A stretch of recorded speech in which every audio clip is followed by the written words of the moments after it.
podemos dizer, cada parte da vida foi uma etapa com diferente, etapa com situações diferentes.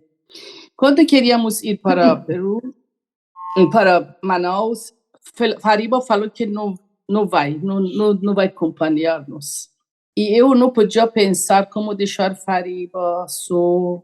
Não, eu falei não, e ele falou, eu fico, cuido da escola, e, enfim, mamãe e tia, que quando eu falo mamãe e tia, que são mamãe e tia de Parvis, que já é meu, e às vezes eu fico com ciúme falar que é mãe dele. E eles falaram, Ferial, não se preocupa. Nessa época já seus pais também vieram, porque depois de Peru eles ficaram 2 anos e depois vieram para Brasília. Falaram, não se preocupa, que Fariba está, nós vamos cuidar e pode. E Susan tinha 14 anos, coitada, tinha que acompanhar. Depois ele me falou, realmente não queria ir, mas Naime Dias, que não nessa época não tinha direito de conversar, agora sabemos que temos que consultar com crianças também. Tem direito. E chegamos, era difícil, porque já não sabíamos de onde começar. Realmente não sabíamos de onde começar. Era começo de já tu lembra? Tu estavam preparando a conferência de chegada do Rio no de 10 anos e a gente que vamos fazer, que não vamos fazer, e nós vimos para começar o projeto, não? Como fundador do projeto, a Assembleia Nacional deu 50 currículos para nós, falou, estes 50 casal querem vir servir, não? Mas nós tivemos sorte que já logo, quando chegamos, uns meses depois, era conferência e tínhamos oportunidade de jantar com Rui Khanum na casa de Farhag, Kati e nós dois e Rui Khanum, e falou que vão fazer, falou, não, 50 pessoas vão vir aqui, está currículo para nos ajudar. E ela falou, se vem 5, joga chapéu. Fica feliz, super feliz. Ficam felizes. Nós olhamos um para o outro, este Rui Khanum disse, e verdade. 107 pessoas, depois já não contamos mais, chegaram em Manaus e saíram, não ficaram, não, pessoas que vieram para o projeto dentro desse sítio. E nós para buscar, enfim, que vamos fazer, enfim, mas que muita história, nós abrimos orfanato e ficamos vivendo com órfãos, não? Meus filhos dizem, Naime Dias dizem, que nós somos únicas crianças que temos pai e mãe e fomos criados no orfanato. Eu tenho que agradecer muito, muito de Fariba, Susan, Naim e Dias, que durante todos estes anos nos acompanharam, nos apoiaram, aceitaram nossas decisões. Não? Capaz na época eu não sabia, não percebia, agora com uma olhada atrás, realmente vejo como era importante esta aceitação deles, este apoio deles. Não? Agora, vou falar uma coisa que era crise e vitória, mas todo tempo. Não crise demora, ou vitória demora. Chegava crise e vitória, crise e vitória, crise e vitória. E cada vez que a crise era maior, vitória chegava com mais força. Realmente, as bênçãos de Deus... Você sabe esse sentimento de crise e vitória? Sempre que eu ouço isso, eu tenho essa mesma sensação de que é como uma agulha. Enfia a agulha, é crise, tira a agulha, é vitória. Enfia a agulha, é crise, tira a agulha, é vitória. E realmente a vida da gente é tira e põe a agulha no braço da gente. Como o Parvis falou, o sonho dele sobre Baha'u'llah, durante estes 28 anos, Deus nunca nos deixou. Através do sonho de Baha'u'llah, Abdul Baha, até visões, por exemplo, ladrão chegou, queria nos matar, chegou na casa, que não vou entrar em detalhes, não? Quando deixou Parvis na cozinha com pistola em cima, e com pistola em cima dele. E nos ensinaram que quando chega ladrão, você teria que ficar quieto, não falar alto, e dar que você tem. Mas eu fiquei assim, porque como dentro do projeto, já na época, já começamos faculdade, depois volto de novo para o orfanato, que é meu coração, faculdade, e pensavam que nós temos dinheiro, não? E falaram, dá dinheiro. Eu fiquei quieto e comecei a fazer, no meu coração, com o anel que meu pai deu, fazer aqui em as dificuldades. 9 vezes, silêncio. Neste momento que estava fazendo oração, eu vi Abdu'l-Bahá atrás do ladrão. Vi com meus olhos, não é sonho. E parece que me deu coragem de levantar. Eu levantei e gritei. Não tenho dinheiro, não tenho... E quando eu gritei, essa pessoa que estava com Parvis ficou preocupada, levantou, que Feriol está gritando. Esse que estava com a pistola também veio e, enfim, fugiram os dois. Não?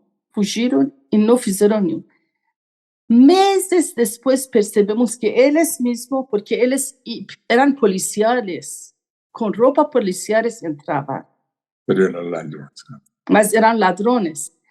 E depois percebemos outros lugares, eles estavam contando que nós fomos para matar esta diretora da faculdade, pegar dinheiro. Só que percebemos que ela é irmão, é freira. Sabe, no momento que eu vi Abdu'l-Bahá, me deu coragem. Eu peguei lençol branca, fiz assim, porque estava com roupa de dormir. Sim. Fiz assim. E tu sabe, meu sotaque parece italiano, tem algum sotaque português. E como a maioria de freiras do Amazonas são italianas, ela pensou que sou italiana, sou freira, com este branco. Ele viu como freira e falou que não vamos matar a freira. Por exemplo, assim foi toda a nossa vida. Assim foi todo o tempo. Agora, mas o orfanato, você ia começar... Como é que foi o começo do orfanato? Porque foi muito emocionante. Agora... Bom, podemos voltar um pouco a Brasília, não? Sim. Brasília, apesar que eu tinha a oportunidade de servir também, não viagem, mais limitado. Mas eu tenho que trabalhar também, não? O trabalho e a esposa de Khosrow, tu conhece Khosrow, não? A esposa de Manichekiana. Ele abriu um restaurante, tinha um restaurante, não? E depois me pediu, por favor, tu vem, tu pode falar português, pode me ajudar, junto vamos administrar e levar para frente. Bom, eu deixava isso no último caso, não? Eu aceitei, porque também havia necessidades, e Ferial também trabalhava com a escola como se chama? Escola de... Nova Era. Era Rui de Barbosa. Bom, eu não estava, nesse sentido, muito satisfeito, não, com esse trabalho. Não? Eu queria, não, no menos em minha carreira, era patologia, não? Patologista. Trabalhar para o farmácia, não farmácia, para um laboratório. Hospital, laboratório, isso. Bom, por isso, quando surgiu essa oportunidade, para ir a Manaus, para esse projeto, eu fiquei bastante feliz, feliz para isso. E quando já fomos para Manaus, o governador, Mesquino, hoje eu sou muito oração para o seu espírito, não?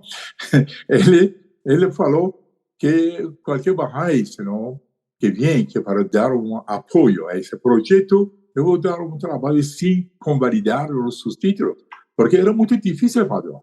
Para convalidar era muito difícil, não é fácil. Bom, imediatamente eu consegui lá um trabalho no hospital e comecei a trabalhar. Trabalhava mais ou menos para 28 anos, não? Isso O já agora. governador que você se refere chamava Gilberto Mestrinho. Exatamente, Exato. Gilberto Mestrino, não? É. É muito bom. Bom, assim que, bom, depois de 10 anos que eu terminei meu estudo em Shiraz, eu consegui esse trabalho lá. Isso também foi uma bênção de Bahá'u'lláh, porque agora, hoje, estamos aposentados e é uma grande ajuda, né, para nós, nesse caso. Agora, com o orfanato, vamos. Quando nós tínhamos que ver agora o projeto, como começar, projeto, não vou falar sobre todo o projeto, que começamos no interior, alguma coisa. Uma escolinha ferial, uma escolinha infantil, não foi antes do orfanato? Exato, sim, antes, sim. Quando nós sentamos e conversamos, Cátia e Farhang, os quatro, o que vamos fazer? De onde começar? Pensamos, vamos fazer porque os dois teríamos experiência na escolinha. Eu em Brasília e Cátia em Porto Velho. Falamos, vamos abrir uma escola nível alto para ver pessoas prominentes que vão nos ajudar. E abrimos uma escola, não, alugamos uma casa grande, Farhang morou lá e abrimos a escola. E eu já conhecia a filha de Gilberto Mestrinho, falei com ele deixou seu filho, como ele deixou seu filho, que é neto de Gilberto Mestrinho, 2, 3 mais secretárias também deixaram. E assim começamos, mas não levou nenhum ano, porque vimos que esse é um trabalho que vai demorar, que vamos fazer e tal. Nesta época foi que começou o orfanato, que um empresário pediu de Shapur Munajeh, que gostaria, nome de mãe dele, abrir um orfanato. Mas não era só por isso, porque nós consultamos e vimos que é necessidade maior. Porque decidimos, eu e Paris ficamos no capital, Farhang e Cátia ficam na Iranduba, que queria um projeto no interior. Nós, agrícola, que era vontade da família agrária, e nós ficamos responsáveis por todas as coisas administrativas da ADCAM e também projeto. E vimos que juizado de menor na época, agora fala juizado de infância, não? E adolescente, na época não tinha orfanato e as crianças abandonadas eram abandonadas na maternidade. E como proibiram deixar na maternidade, a mãe deixava às vezes de lado de vassoura. Não, por isso o juizado queria muito, necessitava muito do orfanato. E este empresário, já em nome de mãe dele, deu muito apoio para um vereador, mas parece que não levou à frente, por isso queria que a comunidade Bahá'í assume, e nós começamos. Que no começo do projeto... Tanuri, né? Tanuri. Por isso chama lá Linda Tanuri. Que primeiro 2 anos ele apoiou, alguns momentos mais apoiou, mas graças a Deus já com o apoio dele e outras pessoas já foi para frente. Mas foi muito difícil. As crianças chegavam às vezes com 20 horas de nascimento, não? E cada um com histórias que tocam o coração. Quando eu falo que poder de oração a gente sentiu forte, realmente a oração tem muita força. O primeiro acontecimento, podemos dizer, o primeiro milagre desta parte da Amazonas, que vamos começar, essa primeira coisas que aconteceu que já fiquei mais firme, porque cada coisa que acontece a gente se torna mais firme. Sim, é verdade. Eu lembro, desculpa, eu sempre lembro desse exemplo. Como é que o avião, com aquele peso todo, consegue decolar? Uma das razões é porque ele tem a resistência do vento, né? Ele levanta o voo contra o vento. Se ele for a favor do vento, ele cai. Então, parece que isso que você falou é uma grande verdade mesmo. Quando tem muita resistência, parece que a gente tem mais força, né? É verdade. Exatamente. E Exato. um dia, Pardis conseguiu trabalho por Gilberto Bestein, mas o projeto necessitava muito. Nós pedimos que se podem deixar na disposição do projeto, porque nós não tínhamos condição de contratar muitos funcionários. Alugamos uma casa grande e vivemos junto com as crianças, meus filhos, as crianças. Sempre tinha 30, 35 crianças na mesma época, não? Mas depois, acordo da adoção e voltavam para a família, chegava outro. E logo na chegada, Pardis se cuidava, nós cuidávamos, Pardis cortava cabelo, tenho muita foto de... Enfim, uma vez, destes 34, 14 deles ficaram com sarampo, tá? Vocês, quem é pai e mãe, sabem que é sarampo, como a criança necessita de estar junto com abraço de mãe, não?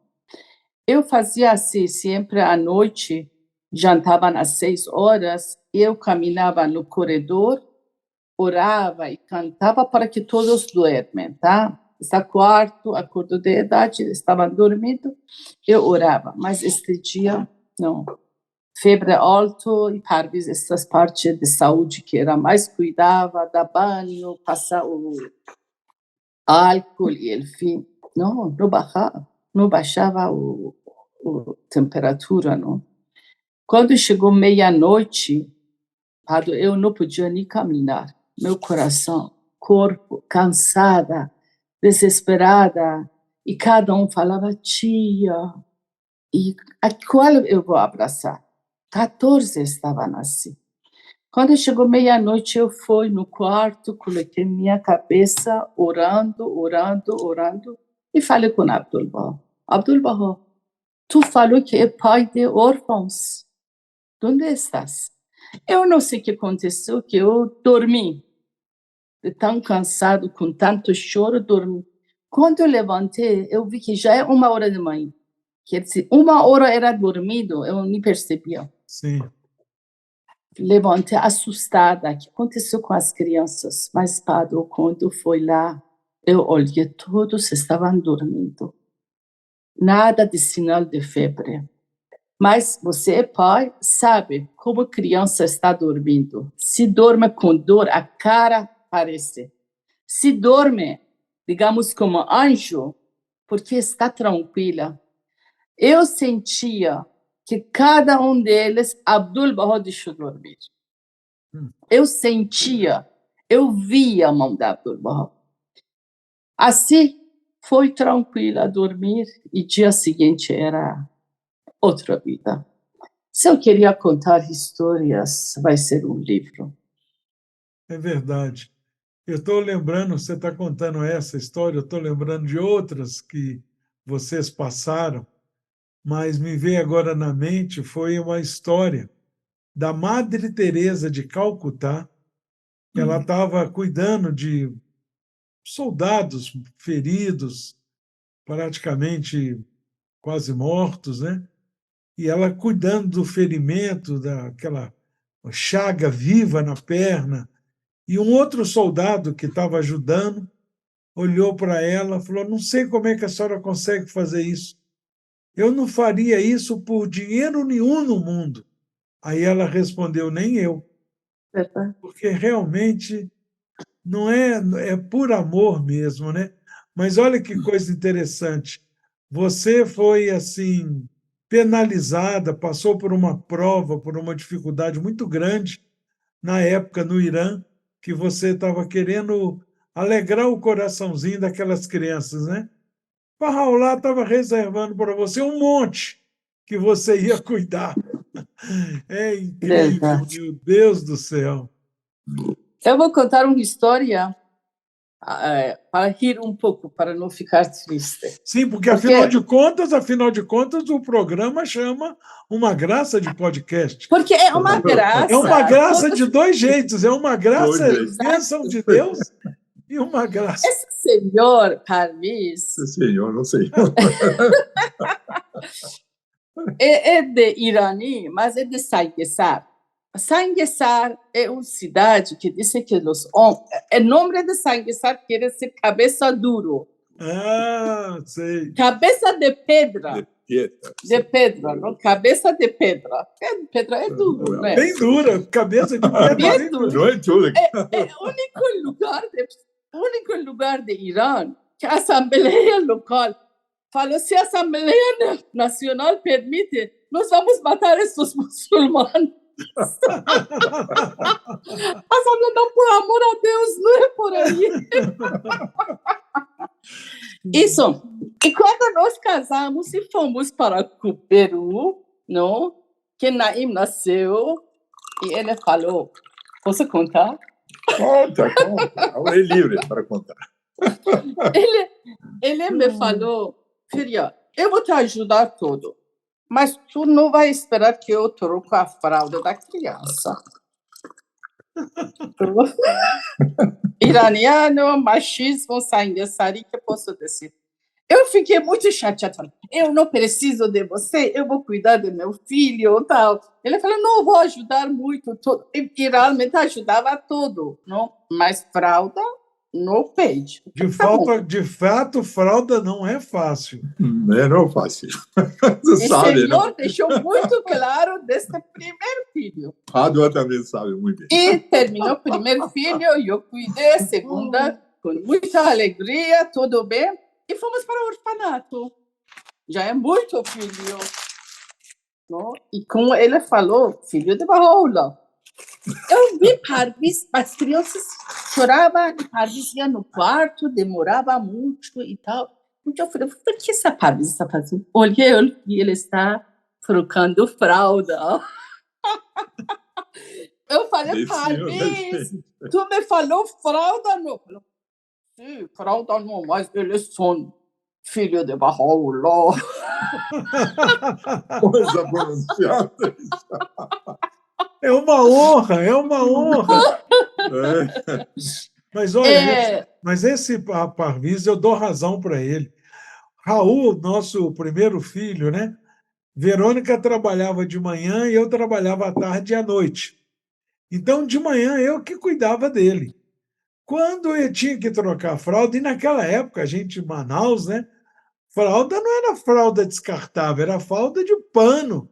Tinha que tirar aquela trouxinha e guardar com aquele perfume maravilhoso. Aí, o que eu fazia? Eu pegava uma outra fralda limpa, colocava perfume na fralda, amarrava no rosto e aí eu trocava. Aí um dia a Verônica chegou, achou que era um bandido que estava na casa, porque o cara estava de máscara, mas sou eu. Mas realmente só assim eu conseguia trocar a fralda do Raul. Mas tá. Mas esta mostra que não, a gente já tinha que fazer tudo com alegria e é um benção poder servir realmente. E graças a Deus, durante 7 anos, 300 crianças passaram por lá, tá? Algumas encontramos algumas famílias, outros foram para adoção. Vou contar a história de um deles.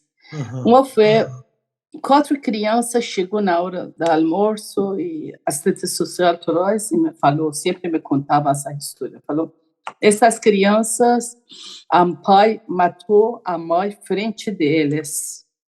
Por isso, que uma que tinha 11 meses, mas outro que tinha 3 anos, já foi chocado e não falava, pensavam que é mudo. E outro tinha 4 anos e outro tinha 6 anos, assim, 7 dias. E foi muito difícil, até que, graças a Deus, a criança conseguiu falar, ficaram 2 anos com nós, ou 2 anos, até mais ou menos 2 anos e meio, até que já arrumaram. E eu falava para o juizado, a única coisa que quero, quando querem adotar, eu quero ver a família. Ainda na época, não era lei que tinham que ficar 1 mês, mas eu deixei bem claro, depois lei, graças a Deus, também podiam ficar 1 ano para adaptação. E eu falei também, separar, não, irmãos têm que ser juntos. Mas este caso, que era 4, ninguém podia adotar 4, não? Por isso combinamos a gente trabalha junto muito com o Padre Marcelo, outras pessoas que serviam, especialmente as crianças grandes, mas iam para a Itália, porque o Brasil não queriam criança grande, só queriam bebê, não? Normalmente. Alguns países também tinham a oportunidade de preferir bebê, mas a Itália tem uma lei que a idade de mãe e criança não pode ser muita diferença. Por isso, o único lugar que adotavam crianças grandes era a Itália. Por isso que o Padre Marcelo conseguiu 2 casar, que cada um assumia 2. Deixamos bem claro que os 2 tinham que vir, os 2 chegaram, as crianças conheceram as 2 famílias e foram. Eu sempre, porque Sandra, que é maior, não queria separar da irmã, estava muito triste e eu podia sentir, porque eu também perdi, sentir como é responsabilidade de maior para menor, sempre queria saber. Só que pessoas, especialmente de Itália, não queriam ter contatos. Eu sempre queria saber o que está acontecendo. Será que essas 2 famílias cumpriram seus compromissos? Era uma vontade muito grande de saber. Dia aqui em Santiago,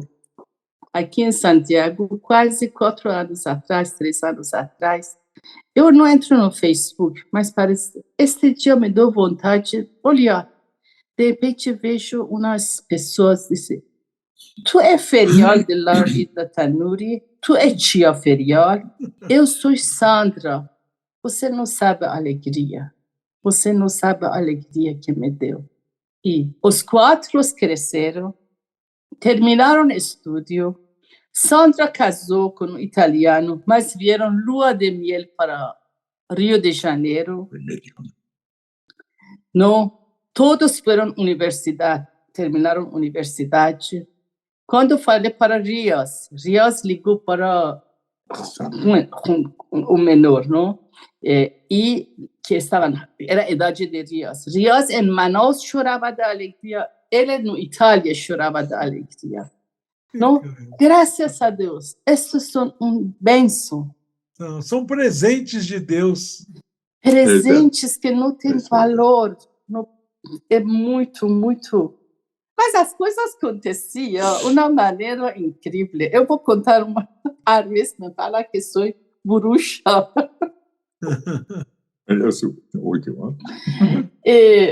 É verdade, bênção chegava de uma maneira que tu não imagina. Eu falo muito sobre orfanato, que era muito mais difícil financeiramente, de maneira diferente, e muito difícil emocionalmente, sabe? Muito emoção. Chegou um tempo, não, que nós não tínhamos nada de dinheiro, nada. Era muito, muito difícil. Às vezes pensávamos esse salário pequenininho, comprar leite, era muito difícil. Eu falei, vamos fazer uma festa de junina, não? Sim. E invitamos alguns amigos prominentes para comer pipocas. Lembram que como é, tá? Sim. Vamos preparar pipoca, cachorro quente, vamos vender e tal. E vamos juntar, pelo menos vai chegar alguma coisa, não é? Nesta época, para fazer cópia, tinha que ir para o centro de São José. É um bairro Para periférico de bairro Manaus. periferia de fim do mundo, ir para o centro para fazer cheiros para convidados. Nós fomos, tivemos Belinha, que também só Deus sabe como que andava, não? E com toda dificuldade, a carro e tal, e fomos para o centro. Na hora de dar uma virada, a gente bate um carro. Mercedes-Benz. Imagina, vai bater um carro. Bate num outro carro, Mercedes. Exatamente. Que pode imaginar. Eu desci e realmente tremia. Falei para o senhor, desculpe. Falou, não, que desculpe, eu sou motorista, temos que esperar para que venha para ver quem é culpado. Eu sabia, não sei, infelizmente nós éramos culpados. Não? E na hora chegou, e normalmente demora muito, mas não demorou nem 15 dias que chegou o resultado, que somos culpados, não? E Chegou a que perícia, a perícia. sim, Perícia, perícia, exatamente. sim. Eu falei, meu Deus, nós não temos dinheiro nem para dar comida, fomos para fazer. E que é isso? Eu começava a falar com Deus, o que quer dizer isso? Que é isso? Que E, brincadeira enfim, é essa? que quer dizer isso conosco? Enfim, agora eu queria conhecer, falar, mas a advogada não dava nome de dono, falou, eu sou advogada, e acabou, e falou, bom, isso. Enfim, consegui saber que este carro era de quê? Sabia que era de secretária estadual de comércio, tá? Eu consegui marcar com ele, não? Através de sua secretária, e falei, olá, esse sotaque de onde é? E comecei a falar sobre quem sou, o que estou fazendo, tenho orfanato. E ele esqueceu de perguntar o que quer mais. Eu também nem falei sobre carro. Falei sobre orfanato, sobre nosso desafio, E que trabalho bonito, que trabalho bonito. Mas eu falei, mas sabe o que estou fazendo aqui? Falou, o quê? Nós batemos seu carro. Se vergonha. Ele falou, não se preocupa, conta mais. Corajosa. Não se preocupa, agora conta mais. E depois falou, esse orfanato tão bom, vocês não recebem. E falei, deixa eu ver, nós batemos seu carro porque fomos para vender, porque não tínhamos dinheiro, fomos para fazer cópia, para fazer festa de junina, tal. Falei, como não tem dinheiro? O governo não ajuda? Eu falei, sim, temos um convênio, mas 4 meses está atrasado. E por isso que não. Falei, qual secretaria? Eu falei, Secretaria do Planejamento. Me dá. E ligou o telefone e me dá nome. Ligou e falou, como vocês estão atrasados 4 meses, dinheiro de um orfanato, liberam agora. É milagre. E depois dá seu cartão e falou, veja bem, qualquer momento que necessita, pode contar comigo. Eu falei, como vai ser agora assunto de carro? Falei, esquece, tem seguro. Depois percebemos, tínhamos que bater este carro para 4 meses atrasado seja liberado e ter pessoas como ele. Esse é um mistério, realmente um mistério. Eu acho, sabe, eu ouvia quando eu era jovem, Bahá'í, nas escolas de verão, uma vez, alguém dando uma palestra falou o seguinte, vocês pensam que o que Bahá'u'lláh escreveu é apenas bonito e poético? Não. Além de bonito e poético, o que Bahá'u'lláh escreveu é a pura verdade. Eu nunca esqueci isso. E cada vez que eu leio ou ouço uma história como essa, da Ferial, aí de vocês, eu constato que o que Bahá'u'lláh escreveu, de fato, não é só bonito e poético. O que Bahá'u'lláh escreve em palavras ocultas sobre provas e dificuldades, que por fora é fogo e vingança, e interiormente é luz e misericórdia. Quer dizer, aparentemente bateu um carro de alguém rico com um Mercedes, chamando o urubu de meu louro. O orfanato estava chamando o urubu de meu louro, dá um pé, louro, dá um pé. E faz uma coisa dessa, aparentemente, exteriormente, é fogo e vingança. Quer dizer, Ferial perguntou o que o senhor está querendo de nós? Né? É uma calamidade. Então, é fato. Então, eu acho que quando o pioneiro está passando alguma dificuldade, não só o pioneiro, qualquer ser humano, qualquer Bahá'í, estiver passando alguma dificuldade, nós temos a obrigação de perguntar para Bahá'u'lláh o que é que nós temos que aprender, qual é o caminho que ele está nos direcionando, porque realmente só quer o bem da gente, né? Se não fosse essa batida, muitos problemas não teriam sido resolvidos, né? É verdade. Horrível. Nessas épocas já chegou a mensagem de casa que temos que trabalhar com transformação mais personal e tal, não só seja como um trabalho assistencial. E graças a Deus também o Conselho da Criança e Adolescentes já mudou e colocaram na lei que é lar substituto, e sentimos que já é época de sair desse processo do orfanato, não? Aham. E começamos a trabalhar com adolescentes, e graças à minha querida amiga Giti, não? E que era responsável da Fundação Masrur, com apoio dela começamos a Escola Vocacional Masrur, Git que Milani. Giti Milani, sim, que é outro pioneira com muita história. Esta ajuda já foi começo de buscar a autossustentabilidade de ATCAM, porque até este momento vivia acordo de doações, convênio com o governo. Esta escola foi um processo e que muitas crianças receberam bolsa, mas outros também que ajudavam, já ficava isso. E este foi um grande apoio e sempre a estar junto neste processo de... Uma doação, uma contribuição maravilhosa do irmão dela, que havia falecido, né? Claro, claro. Exato. E sempre qualquer coisa estava junto, apoiando e tal.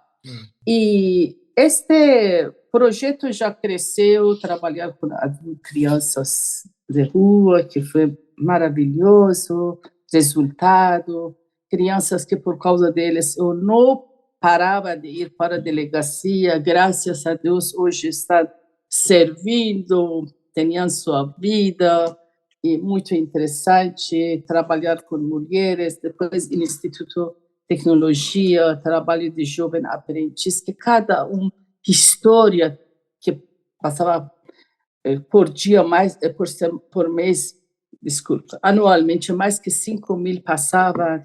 Faculdade Tahiré, não, que deu oportunidade para muitas famílias, tanto Bahá'í como não Bahá'í, ter bolsa de estudo, terminar seu estudo e conhecer projetos de serviço.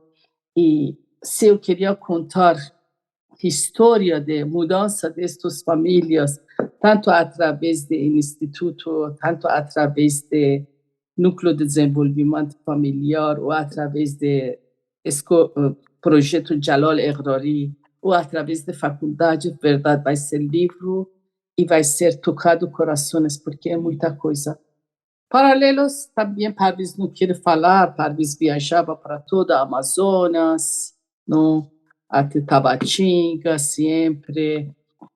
Iquitos. Tabatinga é a cidade fronteira com a Colômbia, né? Com Colômbia, sim. Depois, nosso filho e a Susan, por estímulo do pai, eles já foram com Paulo como pioneiro lá, ficaram lá. Tivemos muitas viagens de área indígena, mas outra história. Toda é história. Mas e aí, nesse período... Por favor. Não, pode falar, pode falar. Então, vocês estão em Manaus, já falando da escola, da parte de tecnologia e tal, mas como é que surgiu essa ideia de ir para o Chile?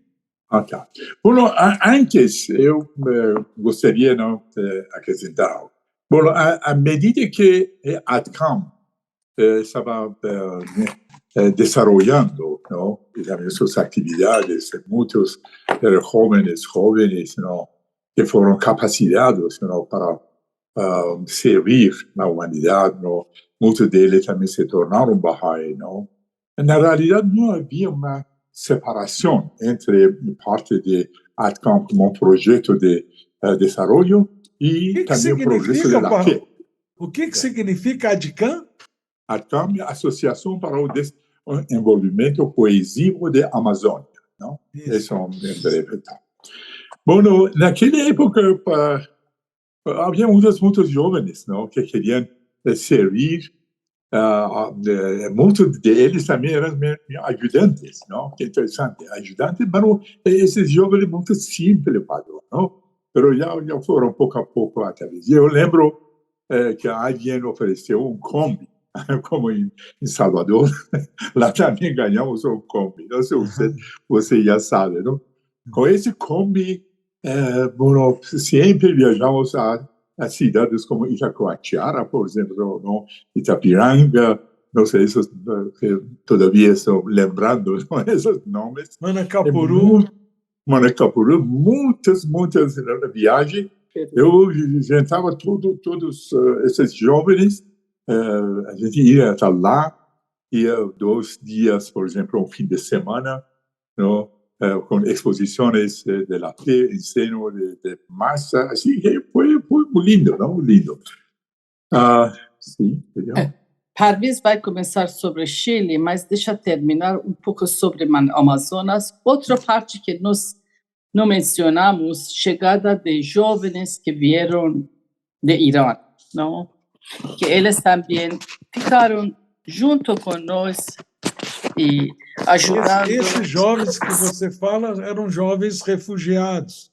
Refugiados, exatamente. Exato, que ainda está lá, o MIT, não? E também Peyman, que era realmente como um filho para nós.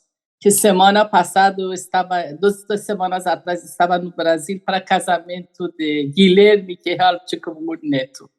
E que agora Peyman está continuando o projeto da ATCA, não? Tem que mencionar o EFAT também, que serviu, que agora está servindo no Venezuela.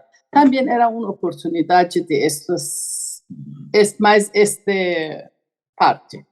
Agora, Bom, antes de voar para Santiago, eu tenho que explicar uma coisa. Bom, à medida que estamos aproximando ao fim do meu serviço para este hospital, para ser aposentado, não? A gente ferial mencionou sobre aquela catástrofe que aconteceu para nós dentro da ATCAM, não? Preso de ATCAM. Realmente foi mais ou menos 5 anos.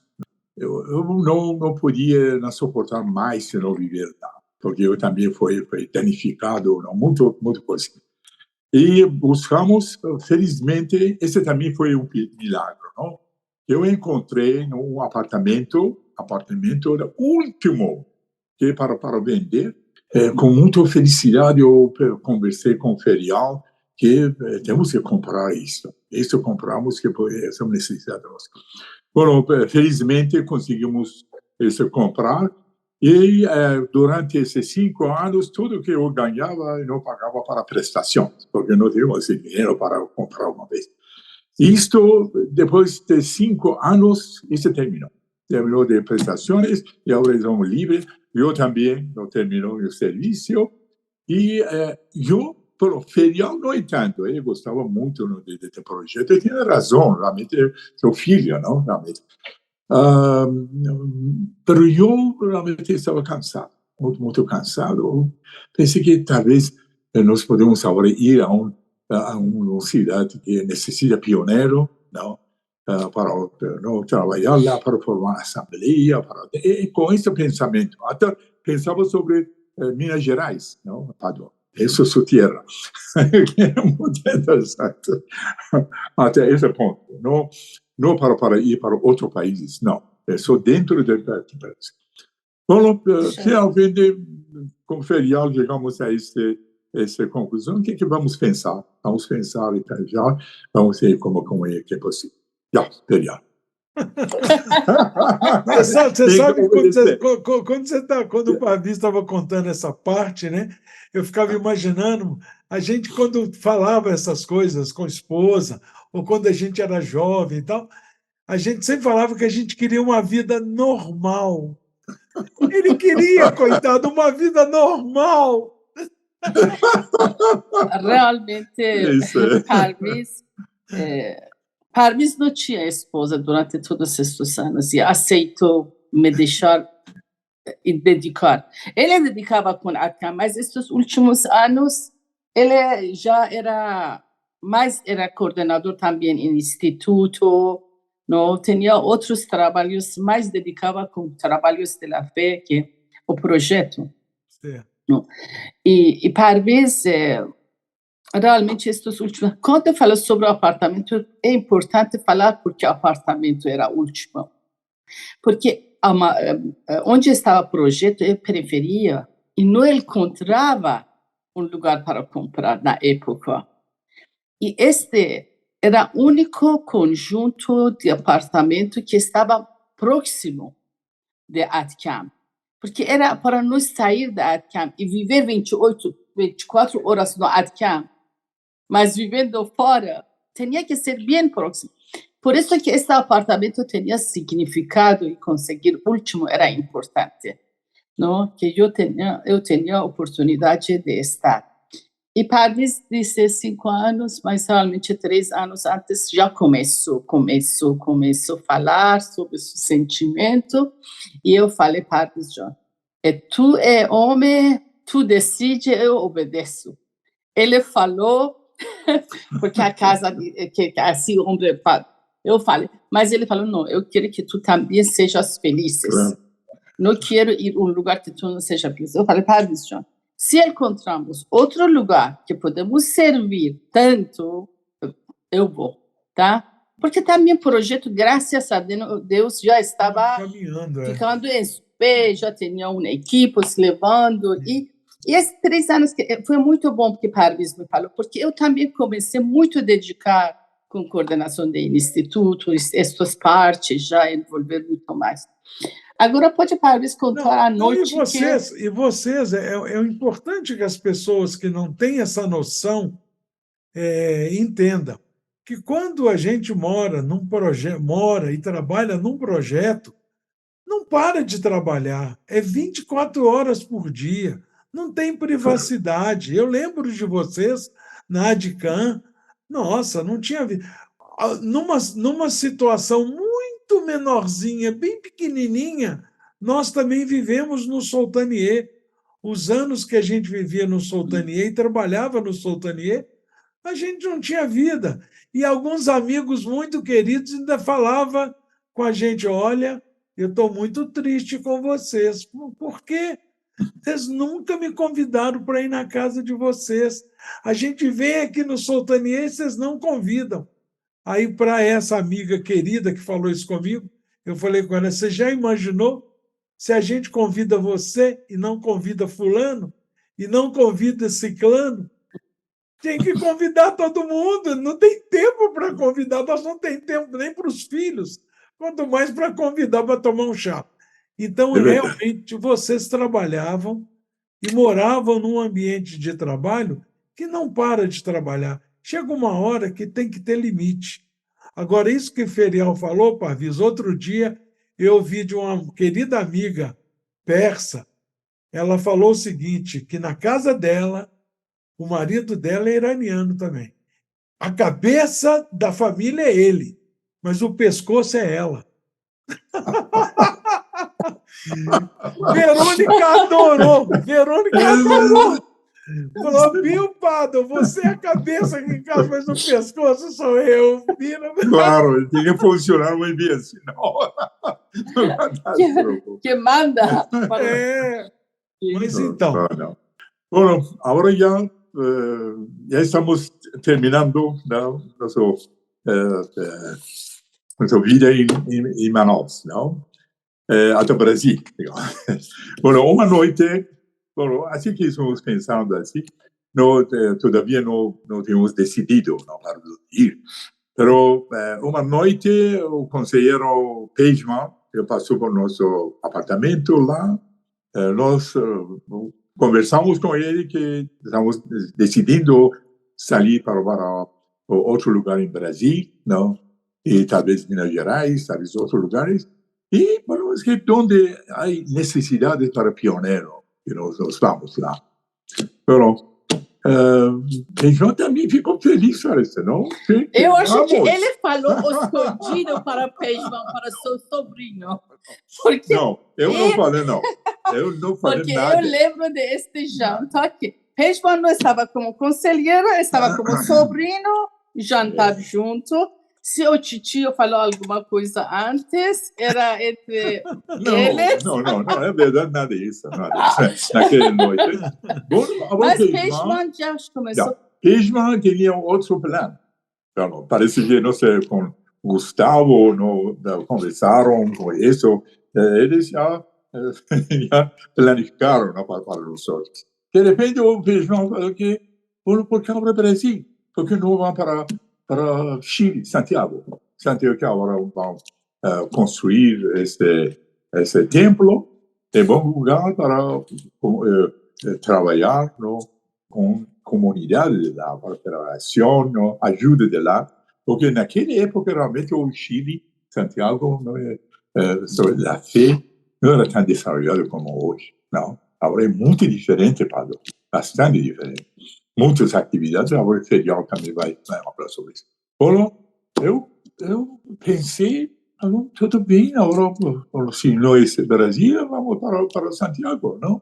Pensamos um pouco e depois falamos que vamos preparar as coisas, não? Porque havia muito trabalho para vender as coisas e também não ter projeto, tá. Bom, agora, o motivo principal para mim, eu quando surgiu isto, para ir a Santiago, foi a mostrar o templo Bahá'í, casa de adoração. Porque naquela época ali, a palavra de Abdul Baha, que disse o melhor serviço para a humanidade é servir para o templo Bahá'í. Para o templo Bahá'í.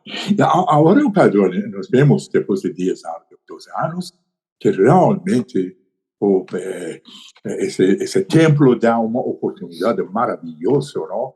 Para nós, especialmente de Santiago, um pouco diferente que outras casas de adoração. Aqui, não são Bahá'ís, a maioria são não Bahá'ís. Não? Isso é muito interessante. Agora, tanto serviço e tanto para ensinança da causa, não? Milhares de pessoas que receberam livros Bahá'ís, oração, isso é maravilhoso. Bom, enfim, nós decidimos e finalmente chegou o dia para sair de Amazonas. Apesar que o pessoal, filhos, ficaram muito tristes, vamos ser separados. Apesar que Naim, depois de um ano, já chegou a Santiago e estamos vivendo juntos.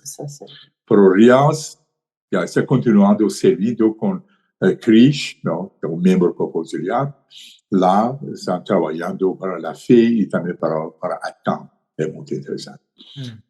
Bom, sobre tempo aqui, o guardião, a Casa de Justiça menciona o guardião, falando que os templos Bahá'ís são verdadeiros instrutores silenciosos.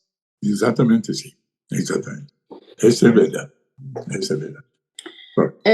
Chegada na Chile, realmente, Harvis, como falou, nós lembro com uma olhada os dois, igual que saímos de Irã para o Peru, quando dois olhamos para um ao outro, parece que estávamos seguros, não necessitava consultar, esses sentimos no coração.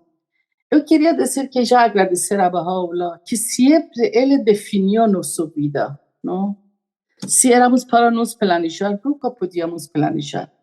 Não cada parte que nós passamos, tínhamos que passar para aprender e cumprir alguma missão da mesma local. E realmente, esta é a melhor coisa que podia acontecer, não? E foi tão tranquilo. Nem imaginávamos, não, que um dia podíamos servir no templo, um dia podíamos servir no projeto da Amazônia, depois eu nunca pensava sair de Manaus. Para onde posso ir te servir? Às vezes está cansada, quer ir para um lugar, vamos, mas para onde? Realmente, para mim, sempre era a pergunta, porque não podia, de repente, essa oportunidade de servir aqui, quando Pejman, conselheiro, falou, para nós foi maravilhoso, e chegamos, e interessante, também tem suas provas da chegada. País, cidade desenvolvido, tem tudo, muito diferente que Manaus, mas tem suas também, porque todos temos que aprender. Quando levantamos, vem as provações. Mas foi, cada dia aprendemos. cada dia aprendemos. Eu lembro de nossa infância, não, normalmente, quando estavam construindo, por exemplo, templos, nós éramos criança e meus pais davam sempre um cofrecito. Agora tínhamos que juntar dinheiro de nosso lanche para construir de casa da adoração. E desde a infância estava na cabeça. Servir na casa da adoração uma bendição que não imaginávamos. E graças a Deus também a Tiam já estava autossustento e nós vimos, não? Com Parvis, não sei por que Parvis que eu conto esta parte, mas graças a Deus, antes de construir, tínhamos um serviço de construir comunidade, servindo este lado, e sempre Deus nos ajuda com conseguir alojamento em nossas casas, não? Que Peñalolén, onde está o templo, muito difícil conseguir casa. Ou casas são muito caras, que nós não temos condições, ou era muito um lugar de periferia. É uma característica especial, né? de Peñalolén. São extremos. E um lugar que é médio, que dá para fazer, é difícil. E, graças a Deus, conseguimos 5 minutos até o templo. Maravilha. Com auto. Com auto. 5 minutos. Só até o portão de entrada, e depois de entrada até chegar em cima, está mais 5 minutos. E isso ajuda muito para nós sempre sejamos como soldados de aviso. Não? Já sabe, temos dias certos que vamos servir, mas sabe, qualquer momento que necessita, ligam, daqui 10 minutos podemos estar lá. E capaz, é bom dizer para todos os amigos que estão escutando, é muito bom poder servir aqui. Não? Há muitas oportunidades, no curto prazo, longo prazo, é necessidade. E cada dia aprendemos. Este é interessante. E a comunidade está crescendo. A pandemia nos ajudou muito a aprender, tá? Ajudou muito. 2 anos será cerrado, fechado. Não havia nada. Mas quando abriu, nós já começamos, tínhamos que receber grupos pequenos, por isso dava oportunidade para nos falar sobre o propósito do templo. O que é templo? Um pouco sobre a fé, mas também o que é templo, que é adoração e serviço. Se alguém quer servir, se alguém, como você falou agora, que pode servir por curta duração, média ou longa duração, mas a quem, por exemplo, no caso, a maioria que estão nos vendo, nos ouvindo, é brasileiro, são brasileiros. Se deseja servir, como é que entra em contato com quem? Com a Assembleia Nacional do Brasil? Não. Pode ser diretamente com página do templo, voluntariados, tá? E temos um departamento de voluntariados externo, outro interno, tá? E vai ser um formulário, depende de curto prazo ou longo prazo. Não? A única coisa que nós consultamos, não, com membro corpo auxiliar da área, tá? E bem-vindos. Não? Até pessoas vêm para uma semana. Sim. Uma semana. Querem passear, uma semana ficam. E tem pessoas. E graças a Deus que o Brasil realmente respondeu muito bem, porque este é o templo de Sudamérica. Desde o começo, número significado de Baha'is do Brasil que veio para servir. Agora, muitos brasileiros agora vêm porque gostam desse clima, especialmente quando frio, não começa? Sim. Vão para o sul e é muito interessante. Agora, por dia, não sei, talvez mais que 100 brasileiros estão visitando o templo. É coisa incrível. E todos são muito alegres, essa é característica dos brasileiros, muito, também um pouco diferente que os chilenos. Os chilenos são um pouco mais fechados, não? Mas esses são muito, e recebem muito, com muito carinho, tal. Essa coisa fantástica. Por ferial, para alguns anos, não foi membro de conselho de casa de adoração, elo entre de casa de adoração e também de comunidade, e também de governo, tudo isso, não? Seguido. Eu também, dentro do comitê de enseñanza, tudo, nós servimos. Agora, hoje, já começou, não começou, agora faz, talvez 6 meses, não? Que projeto muito interessante conhecendo a vida Bahá'í, não? Isso, mais quem estava na frente de tudo isso foi Jinus, não? Com muita dedicação, se trabalhando para isso. Essa coisa fantástica. Primeiro domingo de cada mês, não? Esses amigos que vêm para visitar, não? Há painel lá, que já sabem, eles até perguntam como que podemos participar dessa reunião. Esse, por exemplo, é reunião que começa 10 horas da manhã até 5 horas da tarde.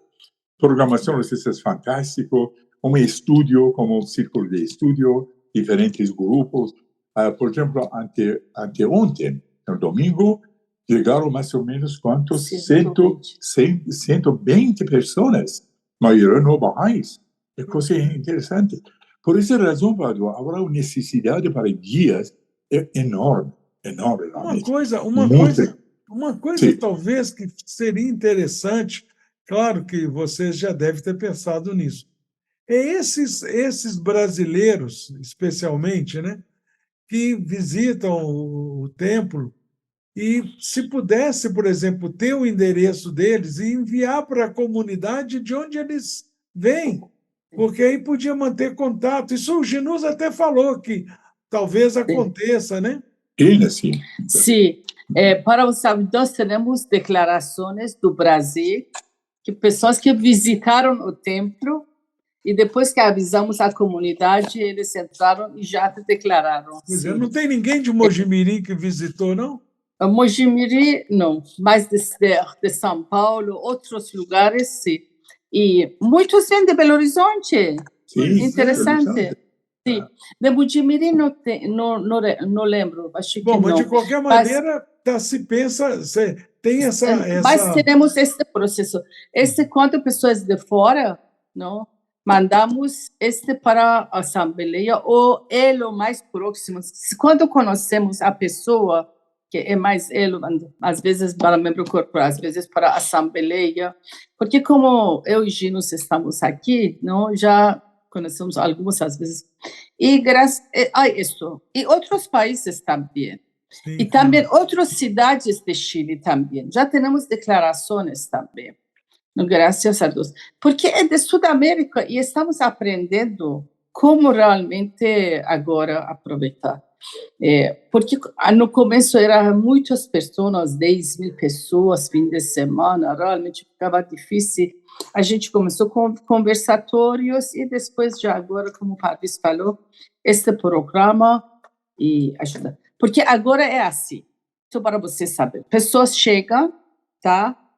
Qualquer pessoa chega e te mandamos para a sala de recepção e fim de semana, que é muita gente, fazemos 3 grupos. Uma sala de recepção, 2 baixo da árvore, e somos 3 guias que vamos falar entre 5 a 10 minutos sobre o templo, sobre o propósito do templo, não? E depois apresentamos a biblioteca, e, enfim, eles visitam, se tem mais perguntas, eles voltam, eles compram livro, eles vêm conhecendo a vida Bahá'í, às vezes já escrevem para conhecendo a vida Bahá'í, às vezes são de outros lugares escrevem que querem visitar, às vezes escrevem que só querem participar do país, sabe? Bom, essas conversações, no, geralmente no tentamos para não falar sobre a fé Bahá'í, não? Porque aí não é lugar para ensinar a fé. Mas dá uma introdução sobre templo, não? Mais ou menos para 5 minutos, 10 minutos, e depois, porque esse ligado a essa palavra Bahá'í, não? Casa de adoração Bahá'í, ele tem que saber o que é a Bahá'í. Depois nós pedimos que depois da visita do templo, aqueles amigos que têm interesse para conhecer mais sobre a Bahá'í, aqui há oportunidades que pessoas que podem explicar mais. Sim. Eles compram muitos livros, muitos livros. É uma coisa incrível, não?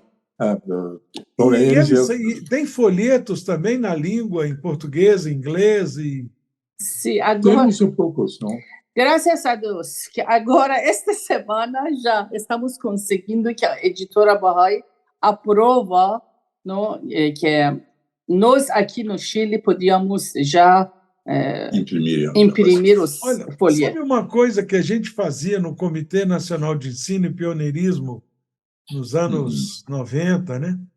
Era assim, por exemplo, o folheto custa dinheiro. Se fizer 5.000 folhetos, é um preço. Se fizer 50.000, é bem mais barato, né? Bem mais barato. Quanto maior a quantidade, menor o preço. Então, o que a gente fazia? A gente escrevia, o Comitê Nacional de Ensino escrevia para algumas comunidades que Belo Horizonte era uma, Porto Alegre, Salvador, solicitavam muitos folhetos. Então, o Comitê Nacional de Ensino escrevia para essas comunidades e falava, olha, nós chamamos de consórcio. Nós estamos inaugurando um consórcio.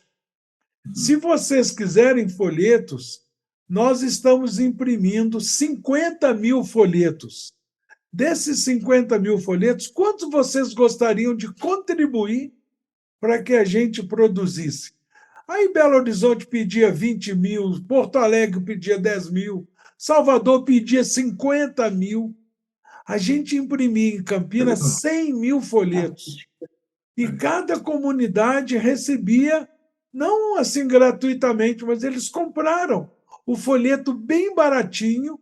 O Comitê Nacional de Ensino contribuía com o frete. De repente, se a editora Bahá'í do Brasil, vocês aí, der sugestão para a editora Bahá'í do Brasil fazer alguma coisa parecida, vai 1 tonelada de folhetos em português. É interessante, mas, sabe, nós não tínhamos problema com folheto, não? Tinha problema? Não tínhamos, porque as pessoas que chegavam ficavam muito felizes de ajudar para a Casa da Adoração, trazer folheto. O problema foi Latam. Latam nos ajudou com colocar Templo Bahá'í como lugar turístico, por isso vem muito brasileiro. Mas Latam agora fala sobre malas. Ninguém viaja mais com mala, por isso não podem trazer. Tá? E também, limitado. Muito limitado. Sim. E também agora correio é muito caro. Por isso que chegamos à conclusão.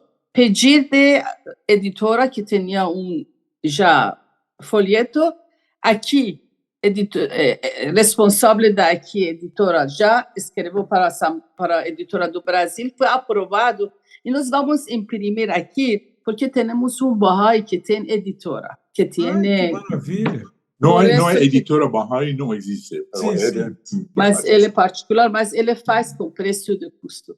Por isso, se Deus quiser, acho que esse problema seja resolvido entre pouco tempo. Padre, eu quero pedir uma coisa.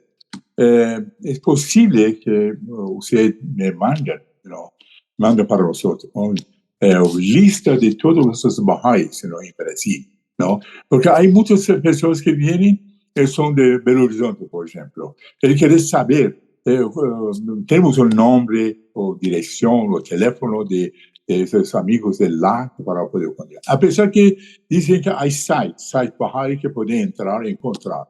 Então, assim que nós damos isto, não, é melhor não que dar seu site.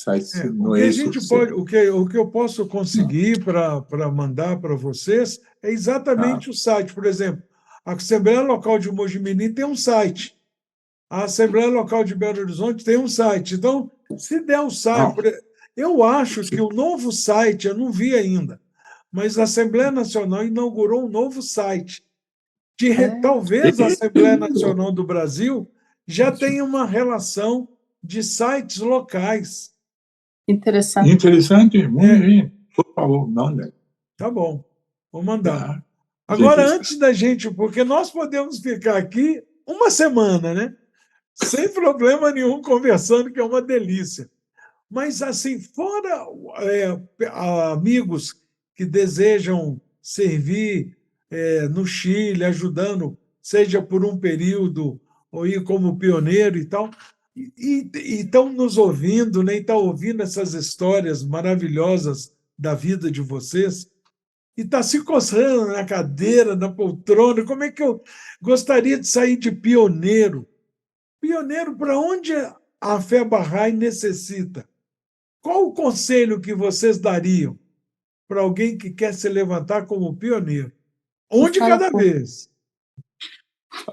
Bueno, depende, ¿no? De eso. Para o pioneirismo, acho que a primeira coisa que é necessidade é por amor a Baha'u'lláh e tem que tocar o coração desse. Não é somente o mente.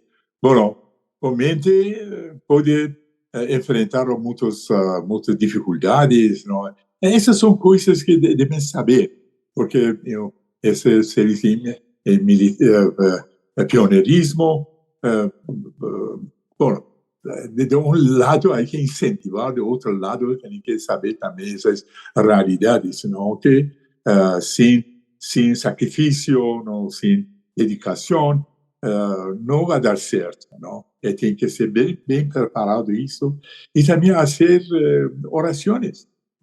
Eu conferi quando queremos decidir sobre uma coisa, de repente 9 dias fazemos epístola de Ahmad, por exemplo, não? E depois pedimos a Baha'u'lláh para nos mostrar o caminho certo, não? Isso também seria interessante. Eles que tomam, antes de tomar a decisão, essa comunhão com Deus tem que fazer.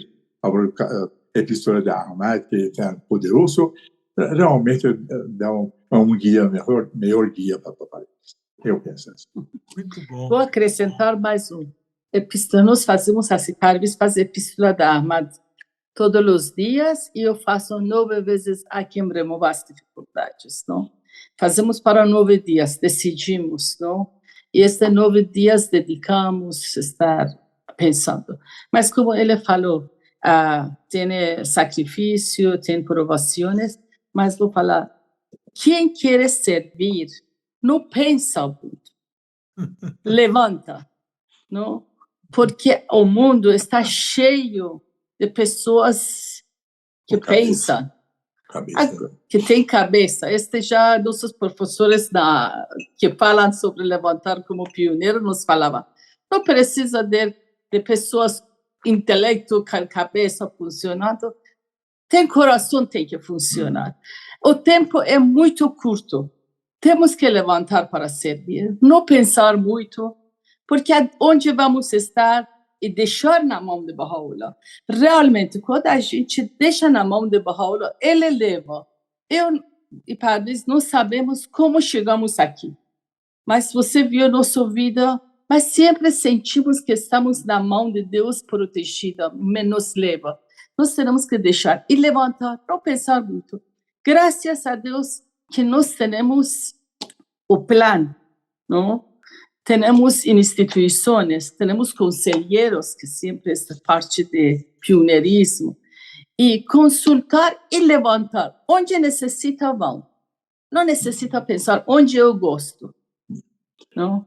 Eu penso que a melhor fonte, não, como se chama, fonte de inspiração, é estudo mais profundo sobre plano de nova educação cristã, realmente. Lá explicam muito bem, se estudam muito bem, é um melhor guia, não pode realmente ajudar bastante para tomar uma decisão. Sem dúvida, sem dúvida. Quando vocês estavam falando, me veio duas lembranças. Uma, eu lendo uns anos atrás, algum tempo atrás, eu não lembro o nome do filósofo, estava lendo sobre a questão de confiança e fé. Então, ele definindo que confiança, quando a gente tem confiança, é como se a gente desse um passo no escuro e depois Deus coloca o chão. Quer dizer, o passo é no escuro. E essa questão de oração que vocês falaram é incrível, como é que realmente é como se fosse uma consciência coletiva, né? Nós estávamos saindo de Manaus para ir de Pioneiro para Juiz de Fora. a pedido do Comitê Nacional de Ensino e Pioneirismo. Mas, no meio do caminho, quando nós passamos por São Luís, ficamos um tempo lá, depois chegamos em Belo Horizonte, recebemos um telefonema da Assembleia Nacional falando: olha, Pádua, você fez pedagogia e fez administração a pedido da Escola das Nações para que você depois pudesse trabalhar na Escola das Nações, e Verônica é orientadora educacional, também podia ajudar. A Assembleia Nacional queria que vocês consultassem a possibilidade de, em vez de ir para Juiz de Fora, fosse para Brasília. Mas a decisão é sua, a Assembleia Nacional não quer que vocês deixem de ir para Juiz de Fora para ir para Brasília, não. Só que vocês considerassem essa possibilidade. Nós passamos um ano juntando dinheiro para sair de Manaus, para ir para Juiz de Fora e chegar lá sem emprego, né? Aí fizemos exatamente o que vocês sugeriu que os amigos fizessem. Fizemos oração, sentamos à mesa, fizemos, sei lá, uma meia hora, 40 minutos de orações, fizemos epístola de Armato, fizemos quem remova a dificuldade. E aí falei: olha, Verônica, depois que a gente fizer essas orações, em vez de eu dizer aonde que eu acho que a gente deveria ir, ou Juiz de Fora ou Brasília, eu vou escrever num papel, como se fosse um voto. E você faz a mesma coisa, porque se eu falar, pode te influenciar, porque eu sou a cabeça. E se você falar primeiro, você pode me influenciar, porque você é o pescoço. Então, a gente escreve no papel e pronto. Ela gostou da ideia, então nós fizemos, depois das orações, eu peguei o papelzinho e escrevi uma das duas cidades, e ela também. Quando nós abrimos as duas cidades, estava escrito Juiz de Fora. Então, nós fomos para Juiz de Fora. Então, a vida da gente é muito parecida, né? A vida de pioneiro, de uma maneira geral, né? Meus queridíssimos amigos, mais uma vez, muitíssimo obrigado por esse período, esse episódio maravilhoso que vocês participaram aqui no Uma Graça de Podcast. Mas, no início, a gente não apresenta os convidados é que se apresentam, né? Despedir também, nós não despedimos. São os convidados que se despeçam dos nossos espectadores. Então, sintam-se à vontade para despedir e dizer as palavras que vocês desejarem a esses queridíssimos e gente muito especial que está nos ouvindo, porque não é qualquer um que nos vê, não. É só gente especial. Muito obrigado, Pádua. Agradecemos muito por essa oportunidade maravilhosa que nos deu para falar um pouco, né, sobre nossa experiência no campo de ensino. Bueno, não vamos despedir, não vamos continuar, nós vamos comunicar com vocês, com sua família, com muito prazer. Realmente agradecemos a sua pessoa e também a este lindo programa, inspiradora, e foi uma boa oportunidade que nós tivemos. E realmente falar sobre pioneirismo é muito interessante, e este programa está ajudando que cada um conheça histórias diferentes. Muito obrigada. Nós que agradecemos. Um beijo bem grande para vocês dois, cheio de saudade. Para a sua família também. Uma felicidade para você. Obrigado. Obrigada. Obrigado. Tchau, querido. Tchau, obrigado.